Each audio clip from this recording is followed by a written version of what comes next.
தற்போது டிஎன்பிஎஸ்சியில் call four பண்ணியிருக்கிறோம். இந்த குரூப் 2 மற்றும் குரூப் 2A தேர்வில் வெற்றி பெறுவது எப்படி அப்படிங்கிறத எனக்கு என்னுடைய சில சஜஷன்ஸ் நான் உங்களுக்கு சொல்கிறேன். இது win TNPSC academy online academy for TNPSC exams உங்களுக்காக வழங்குகிறது.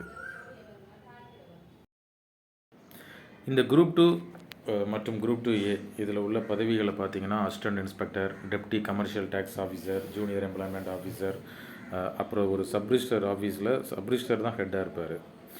ஸோ அப்படி அதெல்லாம் கொஞ்சம் பெரிய ஒரு பதவி. சப்ரிஜிஸ்டர் ஒரு முனிசிபாலிட்டியில் இருக்கிற எல்லா முடிவுகள் எக்ஸிக்யூட் பண்ணுறது, எக்ஸிக்யூட்டிவ் ஆஃபீஸராக இருக்கிறது commissioner. So municipality commissioner, assistant section officer. இந்த அசிஸ்டன்ட் செக்ஷன் ஆஃபீஸர் ஏஎஸ்ஓ வந்து செக்ரட்டரியேட், ஹைகோர்ட், டிஎன்பிஎஸ்சி இதில் மட்டும்தான் இந்த பதவி இருக்கும்.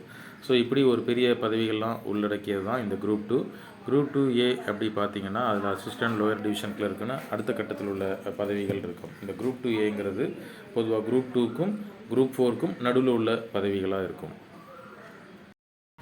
நோட்டிஃபிகேஷன் படி பார்த்தீங்கன்னா குரூப் 2ல் 507 பதவிகள் காலி இடங்கள் இருக்கிறது. குரூப் 2Aல 1820.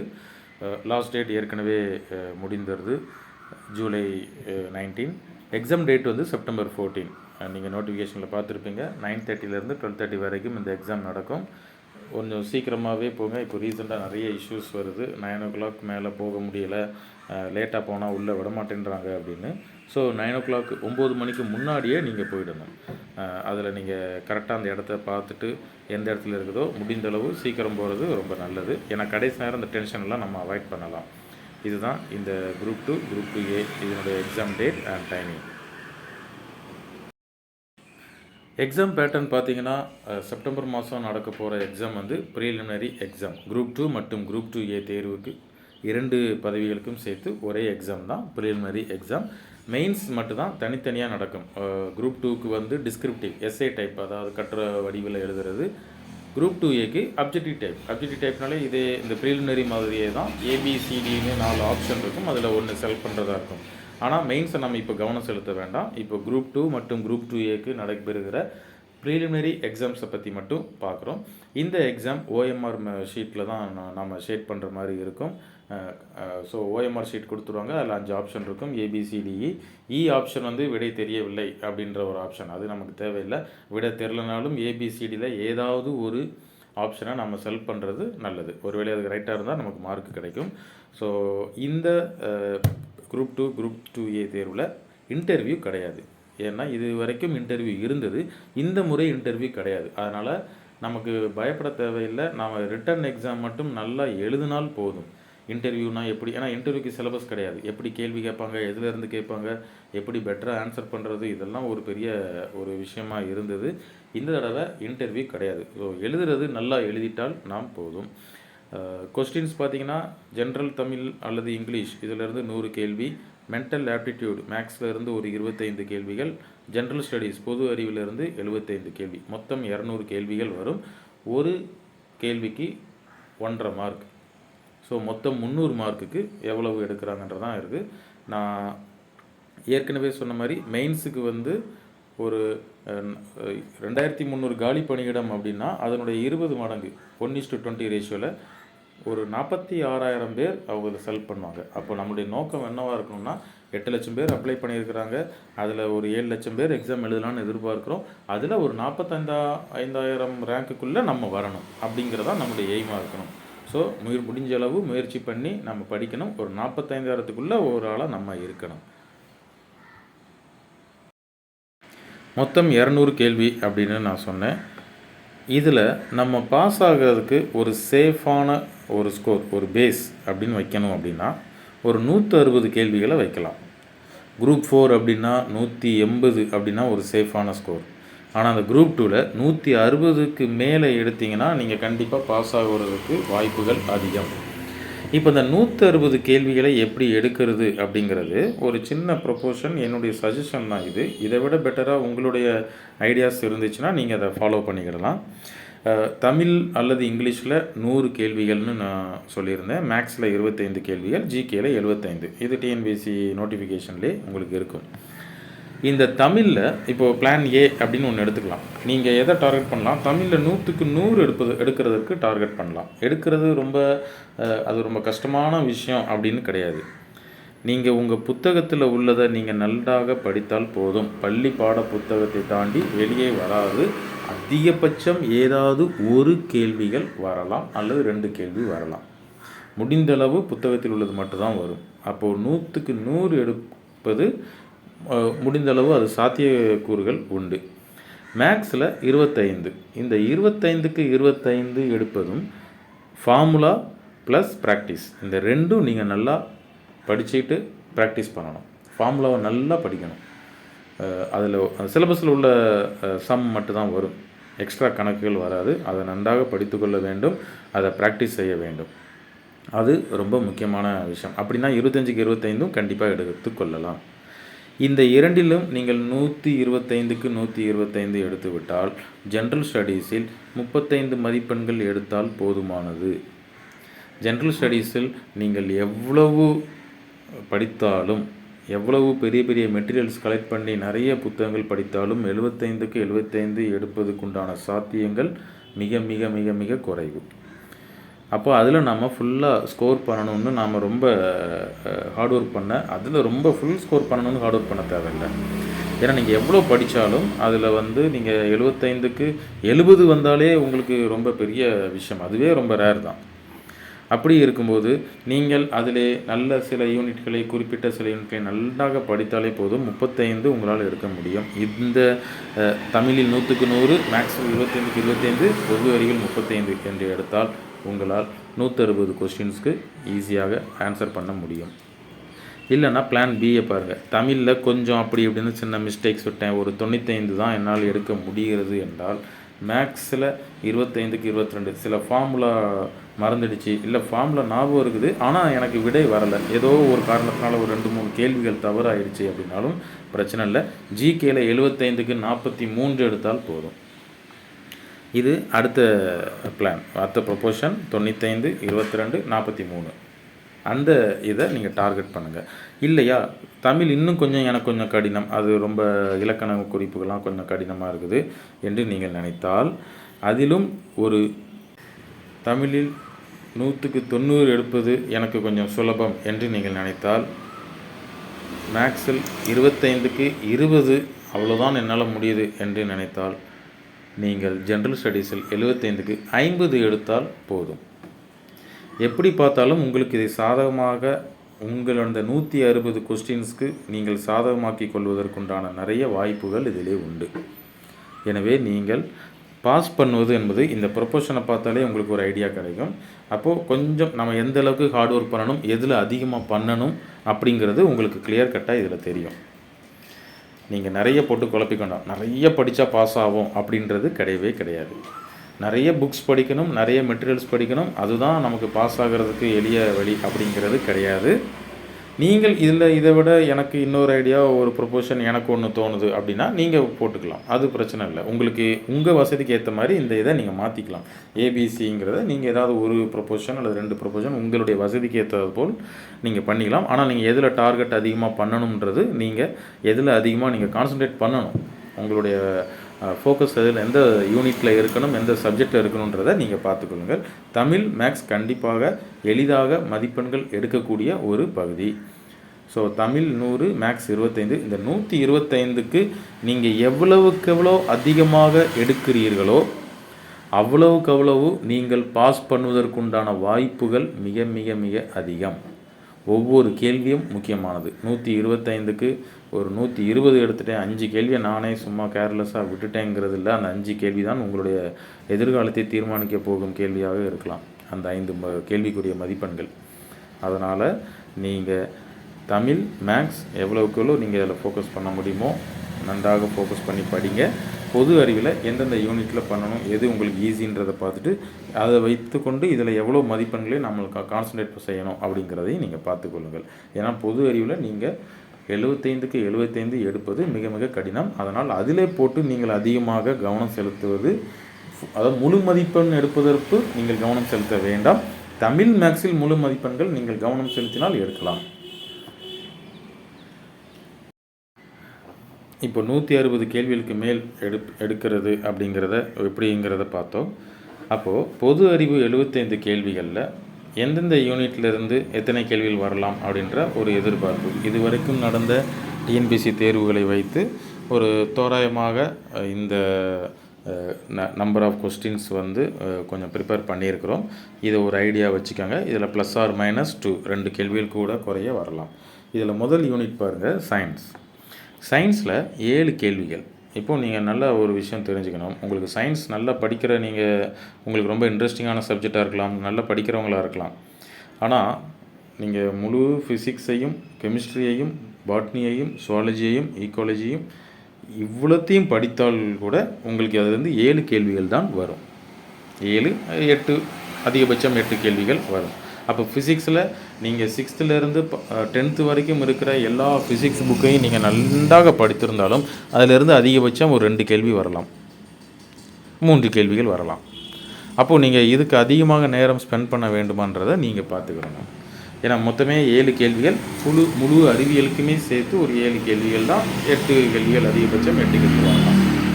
அப்போது நீங்கள் இதில் எந்த கேள்விகளுக்கு அதிகமாக முக்கியத்துவம் கொடுக்குறதுன்னு எந்த யூனிட்டுக்கு கொடுக்குறதுன்னு பார்த்துக்காங்க. அடுத்தது கரண்ட் அஃபேர்ஸ் பாருங்கள். அதுவும் இதே போல் ஒரு 8-9 கேள்விகள் வரலாம். இதுக்கு நாம் கரண்ட் அஃபேர்ஸ்க்கு நம்ம நியூஸ் பேப்பர்ஸ்லாம் கடந்த ஒரு வருடமாக படித்திருக்க வேண்டும். அப்படி படிக்கவில்லை என்றால் சில இயர் புக்குகள் இருக்கிறது. இயர் புக்குகள்லாம் நம்ம வாங்கி படித்து கொள்ளலாம். நடப்பு நிகழ்வு கண்டே சில மாத இதழ்கள்லாம் இருக்குது, அதை வாங்கியும் படித்து தெரிந்து கொள்ளலாம். ஜியாகிரஃபி. இந்த ஜியாகிரஃபிக்கு நீங்கள் ரொம்ப மெனக்கிட வேண்டாம். நீங்கள் அதுக்கு பள்ளி புத்தகத்தில் உள்ளதை மட்டும் படித்தால் போதும். அதுவும் சிலபஸில் அது இருக்குதான்னு பார்த்துட்டு படிச்சிங்கன்னா போதும். இது கொஞ்சம் படிக்கிறது ஈஸி. 7 கேள்விகள். ஹிஸ்ட்ரி நீங்கள் அதிகமாக படிக்க வேண்டிய ஒரு விஷயம். ஆனால் கதை போல் ஈஸியாக படித்து கொண்டும் செல்லலாம். ரொம்ப நேரம் இருந்தால் ஆழமாகவும் நீங்கள் படிக்கலாம். ஹிஸ்ட்ரியிலையும் ஒரு 7-8 கேள்விகள் வரும். ஆட்சியியல், அதாவது பாலிட்டி. இந்த பாலிட்டியில் கொஞ்சம் அதிகமான கேள்விகள் வரலாம். 9-10 கேள்விகள் வருவதற்கு வாய்ப்பு. பொருளாதாரத்தில் பள்ளி புத்தகத்தில் உள்ளது மட்டும் நீங்கள் படிங்க.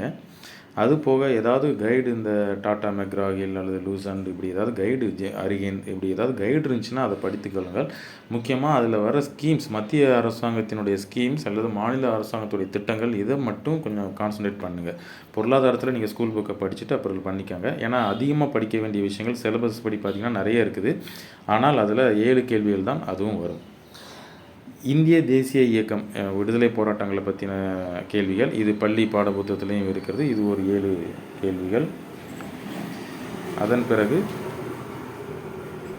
யூனிட் 8, இந்த தமிழ்நாடு சமுதாயம், கலாச்சாரம், பண்பாடு, இதை பற்றின ஒரு முக்கியமான அலகு. ஏன்னா இதில் தான் அதிகமான கேள்விகள் வரும். ரொம்ப முக்கியத்துவம் கொடுத்த ஒரு பகுதி. அதே நேரத்தில் இதை படிப்பது, ப்ரிப்பேர் பண்ணுவதும் கொஞ்சம் சுலபம். நீங்கள் அதுக்கு ரொம்ப கஷ்டம் அப்படின்னு அதை நினைக்க வேண்டாம். அதில் நிறைய படிக்க வேண்டியது இருக்குன்னு. சில விஷயங்கள் நீங்கள் கொஞ்சம் இன்ட்ரெஸ்டிங்காகவும் போகும், கொஞ்சம் நல்லா நீங்கள் படிச்சுக்கிடலாம். இதில் திருக்குறள் பகுதிகள் இருக்குது. திருக்குறளிலிருந்து குறைந்தபட்சம் 2, அதிகபட்சம் 4 கேள்விகள் வரும். இந்த பாடப்பகுதி ரொம்ப ரொம்ப முக்கியம். ஏன்னா அதிகமான கேள்வி வரும். இது பள்ளி பாட புத்தகத்திலையும் இருக்குது. சில விஷயங்கள் நம்ம பாட புத்தகத்தை தாண்டி கொஞ்சம் வெளியே படிக்க வேண்டியது இருக்கும். பெரியாரை குறித்து, அண்ணாவை குறித்து, இதெல்லாம் பள்ளி பாடப்புத்தகம் மட்டும் போதாது. கொஞ்சம் வெளியே அதுக்குன்னு சில புக்ஸுகள் இருக்குது. அதிகாரப்பூர்வமான அவருடைய வரலாற்று புத்தகங்கள் இருக்கும். அதை நம்ம படிக்க வேண்டிய தேவை இருக்கும். அதற்கு அடுத்தது தமிழ்நாடு அட்மினிஸ்ட்ரேஷன், நிர்வாகம், வளர்ச்சியில் நிர்வாகம் அப்படின்னு அலகு 9 கொடுத்துருப்பாங்க. இதிலிருந்தும் ஒரு 7 கேள்விகள் அல்லது ஒரு 8 கேள்வி வரலாம். இதுவும் மிக எளிதான ஒரு பகுதி.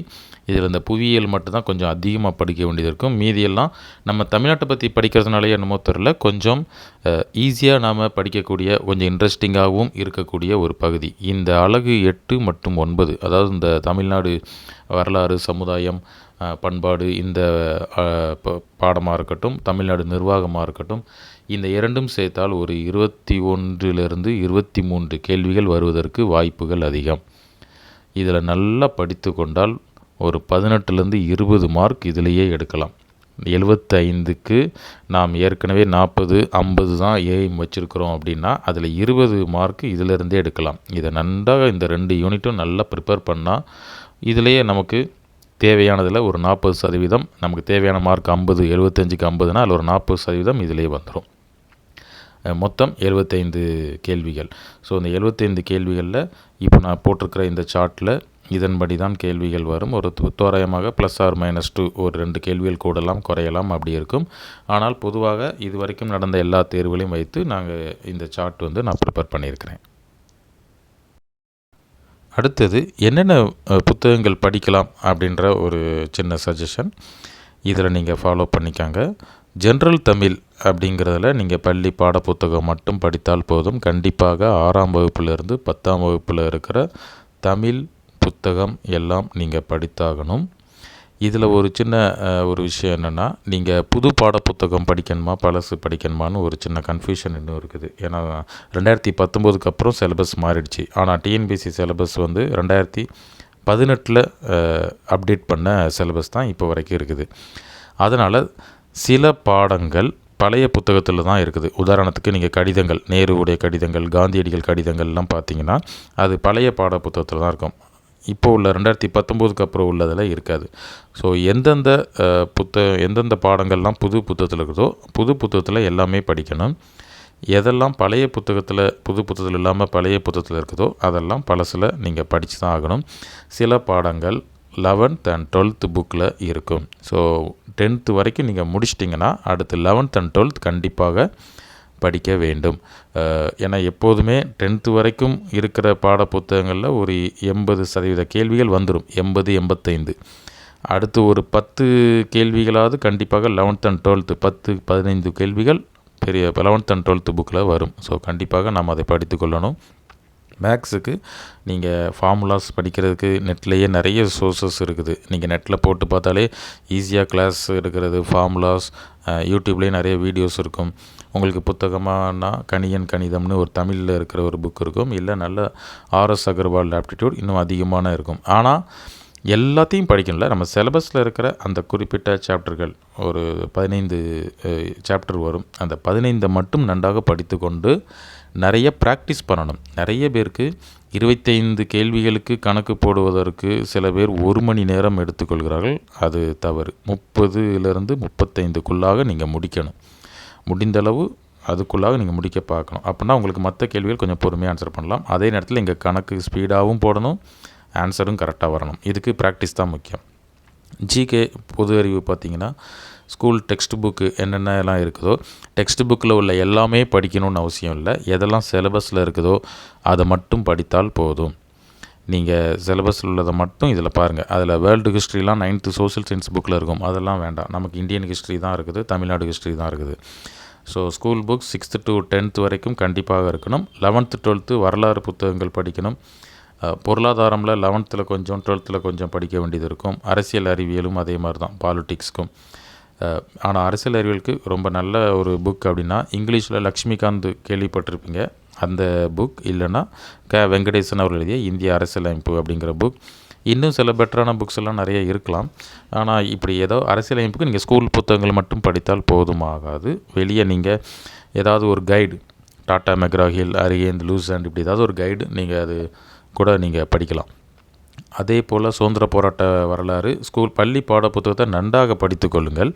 அதை படித்து முடித்ததுக்கப்புறம் தான் நீங்கள் அடுத்த இதுக்கு போகணும். வெங்கடேசன் அந்த புக்கு கிடைத்தால் அதை படித்து கொள்ளுங்கள். இல்லைனா பள்ளி பாட புத்தகமே ஓரளவுக்கு நல்லா படிச்சிட்டிங்கன்னா போதும்.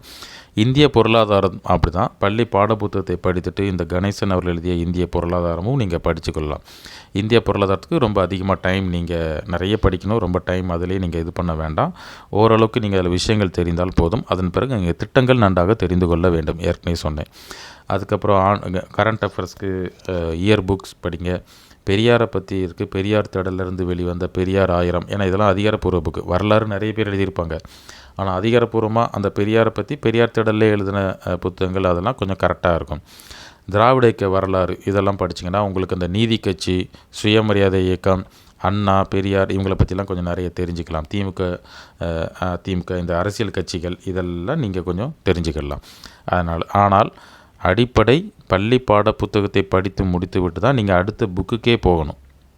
ஸோ முதல்ல பள்ளி பாட புத்தகத்தை படித்து முடித்து விடணும். இதுதான் என்னுடைய suggestion. First school text book 6th 10th வரைக்கும் அறிவியலுக்கு அதெல்லாம் படிங்க. சமூக அறிவியலும் படிங்க. கூடுதலாக 11th 12th வரலாறு, பொருளாதாரம், அரசியல் அறிவியல் இதெல்லாம் படிக்க வேண்டியது இருக்கும். சிலபஸ் உள்ளது மட்டும் படித்தால் போதும்.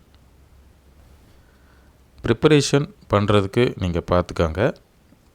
ஃபஸ்ட்டு எக்ஸாம் பேட்டர்ன் பற்றி நல்லா தெரிஞ்சுக்காங்க. எந்தெந்த கேள்விகள் எந்தெந்த சப்ஜெக்டில் எவ்வளோ வரும் அப்படின்றது, ஜென்ரல் ஸ்டடீஸில் எவ்வளவு, ஜென்ரல் தமிழ், மேக்ஸ், இதான் எக்ஸாம் பேட்டர்ன். ஏபிசிடி 4 ஆப்ஷன், இதை நல்லா தெரிஞ்சுக்கங்க. சிலபஸ் பிரிண்ட் எடுத்து கையில் வச்சுக்காங்க. பிடிஎஃப்லேயே வைக்காதீங்க, கையில் வைத்துக்கொள்ளுங்கள். அதுதான் உங்களுக்கு அடிக்கடி எடுத்து பார்க்குறதுக்கு வசதியாக இருக்கும். ப்ரீவியஸ் இயர் கொஷின் பேப்பர் 1 அல்லது 2 கொஷின் பேப்பரை ஜஸ்ட் ஒரு கிளான்ஸ் பாருங்கள். உங்களுக்கு பார்க்கும்போதே சில விஷயங்கள் தெரியும்.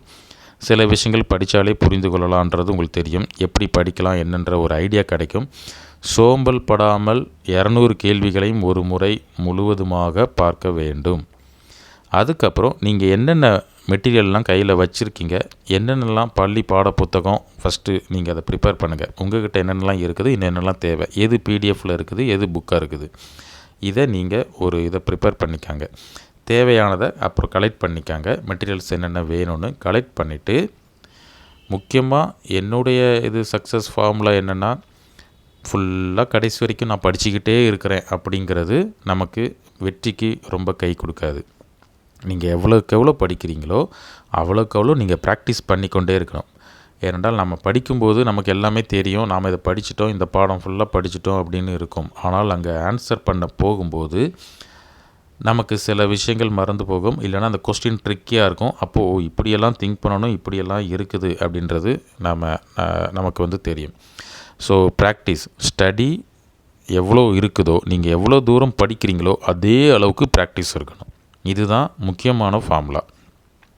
நீங்கள் முழுவதுமாக படிக்கல, நான் கொஞ்சம் தான் படித்தேனாலும் அந்த கொஞ்சமுமாவது நீங்கள் ப்ராக்டிஸ் பண்ணணும். ஸோ நீங்கள் நிறைய கொஸ்டின் பேப்பர்ஸ் எடுத்து நீங்கள் ப்ராக்டிஸ் பண்ணலாம். டெஸ்ட்டு சீரீஸ் இருந்தால் அதை ப்ராக்டிஸ் பண்ணலாம். கொஸ்டின்ஸ் எங்கெங்கெல்லாம் இருக்குதோ, நீங்கள் படித்ததுலேருந்து அந்த கொஸ்டின் இருக்குதா அதை ப்ராக்டிஸ் பண்ணலாம். எப்படியெல்லாம் கொஸ்டின்ஸ் வந்திருக்குதுன்னு.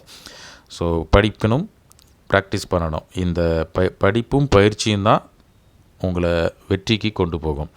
இதை மட்டும் விட்டுறாதீங்க. நீங்கள் பயிற்சியை விட்டுறாதீங்க. கண்டிப்பாக நீங்கள் கொஞ்சம் படித்தாலும் அதை பயிற்சி எடுக்கணும். ஸோ கொஸ்டின் பேப்பர்ஸ் எங்கே இருக்குதுன்றதை பாருங்கள். உங்களுக்கு நிறைய கிடைக்கும். அந்த பாட புத்தகத்திலே பின்னாடி இருக்கிற கொஸ்டின்ஸ் எதுவாக இருந்தாலும் சரி, நீங்கள் கண்டிப்பாக பயிற்சி எடுக்கணும். ஏன்னா டிஎன்பிஎஸ்சியில் சில கொஸ்டின்ஸ்லாம் கொஞ்சம் ட்ரிக்கியாக இருக்கும். சில டைரெக்டாக கேட்பாங்க. வெள்ளையனே வெளியேறு இயக்கம் எந்த ஆண்டு அப்படின்னா டைரெக்டாகவே கேட்குற மாதிரி. சிலர் அதில் ஏதாவது காரணங்கள், அந்த இயக்கம் நடைபெற்ற காரணங்கள் என்ன அப்படின்னா, அப்போது நீங்கள் அதை ப்ராக்டிஸ் பண்ணும்போது தெரிஞ்சுக்க, அப்போ நான் அதில் 4 காரணம் கொடுத்துருப்பாங்க, 4மே சரியான காரணம் மாதிரி தான் நமக்கு தெரியும். அப்போ நம்ம அதை இன்னும் கொஞ்சம் ஆழ்ந்து படிச்சிருந்தால் நமக்கு அது வந்திருக்கும்னு நமக்கு அதை ப்ராக்டிஸ் எடுக்கும்போது தான் தெரியும். அப்போ நீங்கள் திரும்பவும் அதே இடத்துல போய் நீங்கள் திரும்ப படிக்கணும். அதனால் படிக்கணும், பயிற்சியும் எடுக்கணும். இந்த 2ம் ரொம்ப முக்கியம். நிறைவாக சில சஜஷன்ஸ் நான் சொல்லிக்கிறேன். ஸ்கூல் புக்ஸை கண்டிப்பாக படிக்கணும். மெட்டீரியல்ஸ் கலெக்ட் பண்ணுறதுலேயே நிறைய டைம் வேஸ்ட் பண்ணாதீங்க. அந்த மெட்டீரியல் கிடைக்குமா, இங்கே கிடைக்குமா, அதில் பார்க்கலாமா, எது பெஸ்ட்டுன்னு. எதுவுமே பெஸ்ட்டு கிடையாது. ஸ்கூல் புக்ஸ் தான் ஃபஸ்ட்டு பெஸ்ட். உங்களுக்கு புக் ஃபஸ்ட்டு அதை நீங்கள் படிங்க. அதிலையே நீங்கள் முதல்ல படிங்க. தயவு செஞ்சு மெட்டீரியல்ஸ் அந்த அகாடமி இந்த அகாடமி நிறைய ஆத்தர் எழுதின புக்ஸ் இதெல்லாம் முதல்ல நீங்கள் கான்சன்ட்ரேட் பண்ணாதீங்க. ஃபஸ்ட்டு ஸ்கூல் புக்ஸை படிச்சுட்டு தான் நீங்கள் வெளியே அதுக்கப்புறம் வரணும். ஸோ ஃபஸ்ட்டு ஸ்கூல் புக்ஸை படிங்க. தினமும் ஒரு 2 மணி நேரமாவது தொடர்ந்து படிங்க. உங்கள் மனசு அப்போனா தான் அதில் ஒரு ஒருங்கிணையும். நீங்கள் படிக்கிற விஷயத்தில் ஒரு 1/4 மணி நேரம் 1/2 மணி நேரம் படிச்சுட்டு அப்புறம் கொஞ்சம் பிரேக் விட்டு திரும்ப படிக்கிறது அப்படிலாம் வேண்டாம். படிச்சிங்கன்னா தொடர்ந்து ஒரு 2 மணி நேரம் படிங்க. முடிந்தளவு அதிகாலையாக இருந்தால் இன்னும் நல்லதாக இருக்கும். முதல்ல படிக்கணுன்னா நீங்கள் முதல்ல அந்த பாடத்தை ரீட் பண்ணுங்கள். ஃபுல்லாகவே ரீட் பண்ணிவிடுங்க. ரீட் பண்ணால் உங்களுக்கே ஒரு ஐடியா தோணும். எப்படி என்னென்ன படித்தோம், இதில் நீங்கள் ஒரு தடவை என்னென்னலாம் நம்ம மைண்டில் இருக்குதுன்னு ஒரு தடவை கொஞ்சம் ரீகால் பண்ணி பாருங்கள். இது ஒரு 5 நிமிஷம் வேலை தான். இதுதான் ரொம்ப முக்கியமான வேலையும் கூட. திரும்ப ஒரு தடவை ரீட் பண்ணுங்கள். ரொம்ப ஈஸியாக மனதில் இந்த 2வது ரீட் பண்ணுறது பதியும். முதல்ல ரீட் பண்ணுறதை விட 2வது ரீட் பண்ணுறது அதிகமாக பதியும். அதனால் ஒவ்வொரு பாடத்தையும் 2 முறை நீங்கள் ரீட் பண்ணணும். ஏற்கனவே சொன்ன மாதிரி ஜென்ரல் தமிழ் 100க்கு 100, மேக்ஸ் 25க்கு 25. இந்த 2ம் ரொம்ப ஃபோக்கஸ் பண்ணுங்கள், ரொம்ப முக்கியத்துவம் கொடுங்க. ஏன்னா இந்த ரெண்டும் தான் உங்கள் வெற்றியை தீர்மானிக்க போகுது. எனக்கு சயின்ஸ் நல்லா வரும், நான் நல்லா சயின்ஸ் படிக்கிறேன், எனக்கு சோஷியல் சயின்ஸ் நல்லா வரும், நான் அதில் தான் ரொம்ப ஃபோக்கஸ் பண்ணுறேன்றது பண்ணாதீங்க. ஏன்னா இந்த குரூப் 2 குரூப் 4 இந்த 2 தேர்வுமே எப்போவுமே மேக்ஸ் அண்டு தமிழ் இது தான் டிசைட் பண்ணும். இதை நல்லா படிச்சுக்கோங்க. தினமும் ஏதாவது ஒரு டிஎன்பிஎஸ்சி கொஸ்டின் பேப்பரை எடுத்து அதை ப்ராக்டிஸ் பண்ணுறங்க. இல்லைன்னா அதில் என்ன இருக்குதுன்றத டெய்லி ஒரு கொஸ்டின் பேப்பரை ஒரு ரீடாவது பண்ணுங்கள். கடந்த 3 வருட கொஸ்டின் பேப்பரை கண்டிப்பாக நீங்கள் ரீட் பண்ணுங்கள். அது நெட்டில் டிஎன்பிஎஸ்சி வெப்சைட்லேயே இருக்குது. டிஎன்பிஎஸ்சி வெப்சைட்லேயே கொஸ்டின் பேப்பர்ஸ்னு போட்டிங்கன்னா எல்லாமே இருக்கும். அதை டவுன்லோட் பண்ணி தினமும் ஒரு கொஸ்டின் பேப்பர் ஜென்ரல் ஸ்டடீஸ்க்கு அந்த 100 கொஸ்டின் அந்த 75 ஜென்ரல் ஸ்டடீஸ் கொஸ்டினாவது நீங்கள் ரீட் பண்ணுங்கள். மேக்ஸ் ஒரு 25 நீங்கள் ப்ராக்டிஸ் பண்ணலாம். ஏனென்றால் கண்டிப்பாக ஒரு ஜென்ரல் ஸ்டடீஸாக இருக்கட்டும் எதுவாக இருக்கட்டும் குறைந்தபட்சம் ஒரு 10 கேள்விகள், ஒரு 7லேருந்து 10 கேள்விகள் பழைய கொஸ்டின் பேப்பர்லேருந்து வரும். டைரெக்டாகவோ இன்டெரக்டாகவோ கண்டிப்பாக வரும். 200க்கு ஒரு 10 கேள்வி. நீங்கள் கொஸ்டின் பேப்பரை நல்லா படித்துக்கிட்டாலே உங்களுக்கு ஒரு 10 மார்க் 10 கேள்விக்குரிய மார்க் உங்களுக்கு ரெடியாக இருக்கும். ஸோ கண்டிப்பாக அதை படிச்சுக்கோங்க. நிறைய கொஸ்டின்ஸ் நீங்கள் ப்ராக்டிஸ் பண்ணுங்கள். அது ரொம்ப ரொம்ப முக்கியம். வின் டிஎன்பிஎஸ்சி அகாடமியில் என்னென்னலாம் நாங்கள் பண்ணுறோன்னா ஜென்ரல் தமிழுக்கு online class, test series, study guide இந்த 3மே நாங்கள் கொடுக்குறோம். இது டெஸ்ட்டு சீரீஸ் இது பார்த்திங்கன்னா ஒரு 15 டெஸ்ட் வரும். இது 25 15 டெஸ்ட் வரும்.